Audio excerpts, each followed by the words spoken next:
तो दोस्तों नमस्कार, आप लोगों को हमारे चैनल में स्वागत है। तो दोस्तों आप लोग बता दूं कि पावर स्टार पवन सिंह का एक नया बवाल सॉन्ग आने वाला है, जो कि आप लोग पहले बता चुका हूं, जिसका नाम है दोस्तों ओवनी हटा के। तो इसका दोस्तों आप लोग बता दूं, इसका रिलीज डेट आप लोगों को बीच सभी के बीच आ गया है। तो आप लोग आगे वीडियो में बताने वाला हूँ। तो उससे पहले वीडियो बनाए हैं तो वीडियो को लाइक करके और चैनल को सब्सक्राइब करना ना भूलिएगा, क्योंकि ऐसे इंटरेस्ट मीडिया और ऐसे ही जानकारी आप लोगों को अपडेट अपने चैनल पर लाता रहता हूँ। चलिए आप लोग बता दूँ, इस सॉन्ग को दोस्तों अपने power star Pawan Singh song को गाए हैं और शिवानी सिंह की मधुर आवाज सुनने को मिलेगा।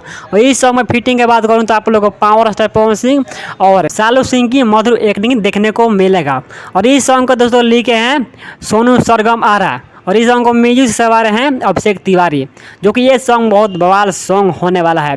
और इस सॉन्ग को आप लोगों को रिलीज डेट के बारे में बता दूं तो ये सॉन्ग दोस्तों आप लोगों को सभी के बीच 6 जून 2023 को team Bhojpuri music YouTube channel पर आप लोग को सभी के बीच 6:30 बजे आप लोग को यूट्यूब चैनल पर रिलीज किया जाएगा। तो ये सॉन्ग दोस्तों आप लोगों को कॉल यानी 9 जून आप लोगों को ये वीडियो सॉन्ग आप लोग को सभी के बीच रिलीज किया जाएगा। तो ये सॉन्ग आप लोग देखिए और ढेर सारा प्यार दीजिए। तो दोस्तों आज के वीडियो यहीं पर अन करते हैं। और आप लोगों को ये वीडियो को ऐसा लगा, हमें आशा करते हैं कि आप लोगों को वीडियो अच्छा लगा होगा। तो वीडियो को अच्छा लगा होता है एक प्यारा सा कमेंट कर दीजिएगा और लाइक कर दीजिएगा और चैनल को सब्सक्राइब करना ना भूलिएगा। तो दोस्तों मिलते हैं अगले वीडियो को, तब तक जय हिंद जय भारत।